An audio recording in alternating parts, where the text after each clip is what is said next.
அனைவருக்கும் வணக்கம். சக்தியும் நானும் நம்ம வீட்டில் ஈஸியாக பன்னீர் மசாலா எப்படி செய்கிறதுன்னு பார்க்கலாமா? 6 வெங்காயம், அதே அளவு 6 தக்காளி கட் பண்ணி வச்சுக்கோங்க. இஞ்சி, பூண்டு, பட்டை, 3 ஏலக்காய், அவ்வளவுதாங்க. முந்திரி ஒரு கைப்பிடி அளவுக்கு எடுத்துக்கோங்க. வானல் சூடாகட்டும். சூடானதும் எண்ணெய் ஊற்றிக்கோங்க. பட்டர் போட்டாலும் நல்லா தான் இருக்கும். எண்ணெய் ஊற்றிட்டு எண்ணெய் கொஞ்சம் காயட்டும். காஞ்சதுக்கப்புறமா நம்ம தாளிப்புக்கு தேவையான பட்டை, ஏலக்காய் எடுத்து வச்சுருக்கோம் இல்லையா, அதை எடுத்து போட்டுக்கலாம். பட்டை சின்ன துண்டாக ஒரு 3-4 துண்டு எடுத்துக்கோங்க. ஏலக்காய் ஒரு 3 போதும். அது கொஞ்சம் செவந்து வரும் இல்லையா, அந்த நேரத்தில் நம்ம பூண்டு, இஞ்சியும் போட்டுக்கலாம். ஒரு பூண்டு முழுசாக உரிச்சு வச்சுருக்கேன். இஞ்சி கட்டை விரல் அளவுக்கு நான் உரிச்சு வச்சுருக்கேங்க.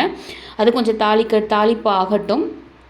அது கொஞ்சம் ஃப்ரை ஆனதும் நம்ம எடுத்து வச்சுருக்க முந்திரி பருப்பு, ஒரு கைப்பிடி அளவு முந்திரி பருப்பையும் எடுத்து போட்டு நம்ம அதையும் வதக்கிக்கலாம். நல்லா ப்ரௌனிஷாக வரட்டும், நல்லா ப்ரௌனாக ஆகட்டும். ஆனதுக்கப்புறமா நம்ம வெங்காயம், பொடிச்சு வச்சுருக்க வெங்காயம், தக்காளி இரண்டையும் போட்டு நம்ம வதக்கணும். தேவையான அளவு உப்பு போட்டுக்கலாம். உப்பு போட்டுக்கிட்டு நல்லா வதக்கிக்கலாம். நல்லா சிவந்து வரணும், அந்த மாதிரி வதக்கிக்கணும். அப்போ தான் ஃப்ளேவர் நல்லாயிருக்கும். மஞ்சத்தூள் கொஞ்சம் போட்டுக்கலாம். இதில் காரம் அதிகமாக வேணுன்றவங்க பச்சை மிளகா கூட சேர்த்துக்கோங்க. எனக்கு வேண்டாம், அதனால் பச்சை மிளகா நான் சேர்க்கலை. இதை மூடி கொஞ்சம் வேக வைங்க. கொஞ்சம் நல்லா வேகட்டும். ஒரு 5 நிமிஷத்துக்கு அப்புறம் பார்த்தா இப்படி தான் இருக்கும். அதுக்கப்புறமா அதை ஸ்டவ்வை நிறுத்திட்டு ஆற வச்சுருங்க. ஆற வச்சதுக்கப்புறமா நம்ம இதை பேஸ்டாக்கி எடுத்துக்கலாம். இதுதான் நம்மளுக்கு பேஸ். கொஞ்சம் ஆறுனதுக்கப்புறமா பேஸ்டாக்குங்க. மிக்சியில் போட்டு அரைச்சிக்கலாம். நல்லா பேஸ்ட்டாக அரைச்சிக்கணும். ரொம்ப ஃப்ளேவர் நல்லாயிருக்கும். அதனோட அரோமா அவ்வளவு நல்லாயிருக்கும். திரும்ப நம்ம வானல் ஸ்டவ் பற்ற வச்சு வானல் வச்சுக்கிட்டு தேவையான அளவு எண்ணெய் ஊற்றிக்கலாம். இப்பயும் பட்டர் தேவைப்படுறவங்க பட்டர் யூஸ் பண்ணிக்கலாம். எனக்கு வேண்டாம், அதனால் நான் எண்ணெய் தான் போட்டிருக்கேன், குக்கிங் ஆயில்.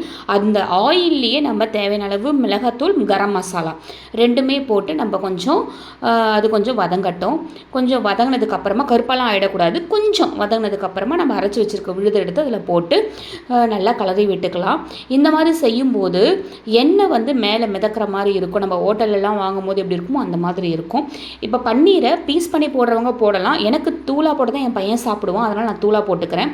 தூளாக போட்டு கலரி விட்டுட்டு கருவேப்பிலை தூவி இறக்கிக்கலாம். அவங்க பசங்களுக்கு ரொம்ப பிடிக்கும். ட்ரை பண்ணி பாருங்கள். நன்றி.